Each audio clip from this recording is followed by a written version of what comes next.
Conflict. It's everywhere. On the battlefield, in the boardroom, in politics, in sports, and even in our personal lives. Sometimes it's loud and obvious. Other times it's silent and psychological. But whether we acknowledge it or not, we are all engaged in battles every single day. The real question is, do you know how to fight them strategically? Welcome to 10-Minute Books, the channel where we break down the world's most powerful books into practical lessons you can absorb in just 10 minutes. Today, we're diving into The 33 Strategies of War by Robert Greene, a field manual for navigating conflict with intelligence, clarity, and precision. Greene draws lessons from centuries of military campaigns, political struggles, and personal rivalries, showing us how to apply them not just in war, but in everyday life. Let's explore the most powerful strategies of war. The first strategy, the polarity strategy. The first step in mastering conflict is to accept it. Many people pretend that battles don't exist. They avoid tension, deny hostility, or try to keep everyone happy. Greene argues that this is the most dangerous approach. By failing to see conflict, you leave yourself vulnerable. The polarity strategy is about recognizing that life is filled with opposing forces, rivals, competitors, and even inner doubts, and that awareness is the first step to mastery. The second strategy, the grand strategy. Generals win wars not by reacting to every small attack, but by keeping their eye on the larger vision. Greene stresses the importance of having your own grand strategy. Without it, you're trapped in endless small skirmishes that drain your energy. Your grand strategy is the bigger picture, your long-term plan that gives meaning to short-term struggles. Think of it as building a fortress of purpose around your life, so that every decision fits into the larger campaign. The third strategy, guerrilla war of the mind. Rigid thinking is the enemy of victory. Greene points to guerrilla fighters who thrive by staying flexible, unpredictable, and mobile. You must adopt the same mindset. Instead of clinging to fixed routines, learn to improvise.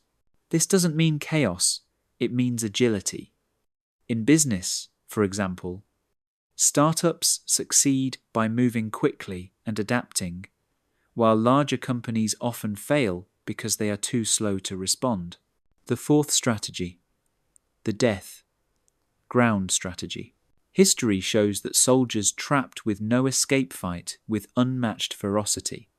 Greene suggests applying this principle to your own life by putting yourself in situations where you have no choice but to succeed.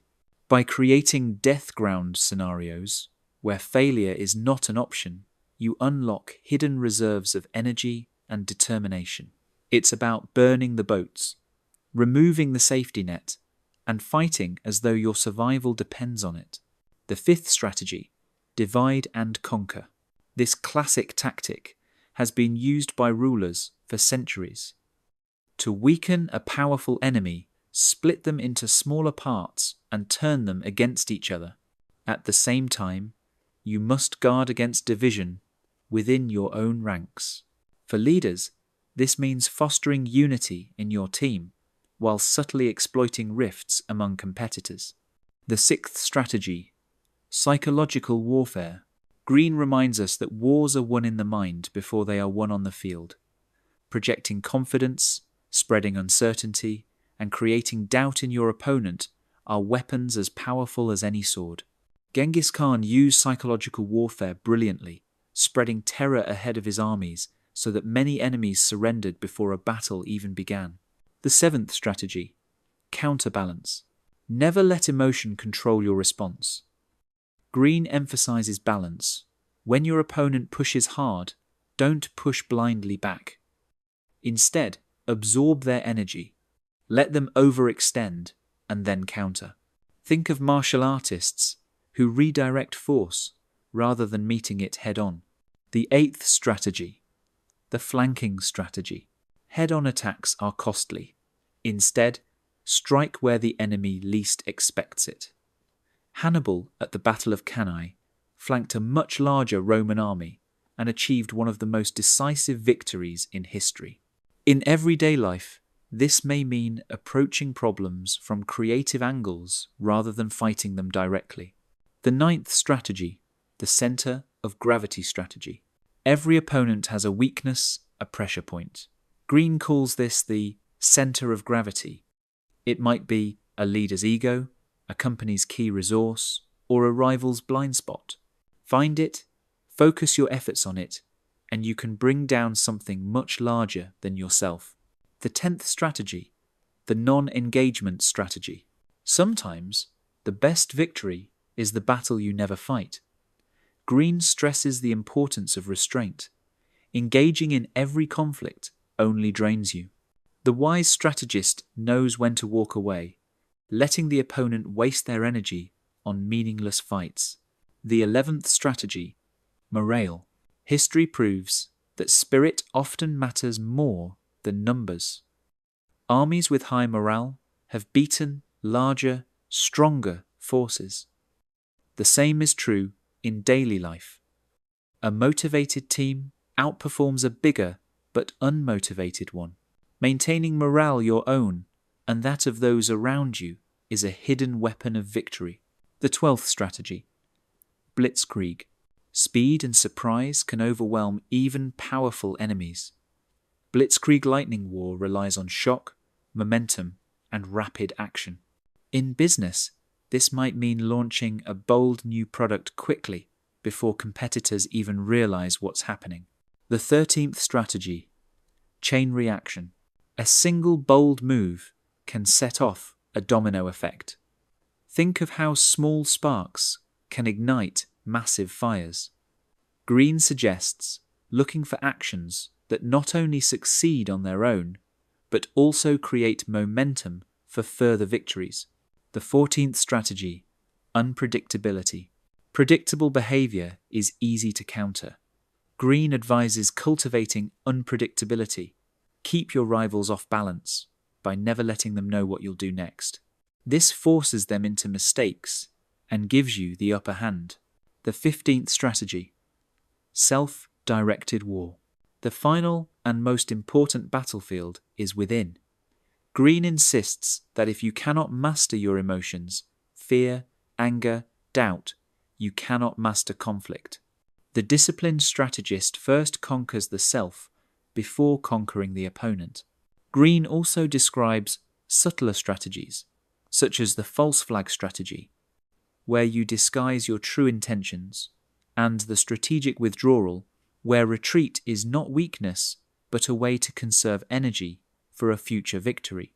There's the envelopment strategy, surrounding your enemy on all sides, and the passive aggression strategy, where indirect resistance slowly wears down the opposition. Each of these strategies comes alive through history. Washington's retreat saved the American Revolution. Hannibal's encirclement destroyed a larger army. Churchill's words kept a nation standing when weapons were scarce. And in modern times, businesses, athletes, and politicians all use these timeless principles to shape outcomes. What makes Greene's book powerful is not that it glorifies war, but that it reframes conflict as inevitable and survivable. Life is a series of struggles, some external, some internal. The choice is whether you stumble blindly through them or face them like a strategist. So, what's the big takeaway?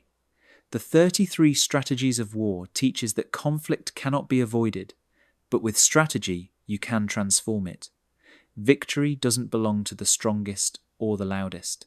It belongs to the one who sees clearly, thinks deeply, and acts with discipline. That was The 33 Strategies of War by Robert Greene, broken down in under 10 minutes. Which strategy do you find the most useful? The death ground strategy, the divide and conquer, or the self-directed war? Share your thoughts in the comments below. And if you enjoyed this summary, make sure to hit that like button, subscribe to 10 Minute Books, and ring the bell so you never miss our weekly breakdowns of life-changing books. Thanks for watching, and remember, victory begins in the mind of the strategist.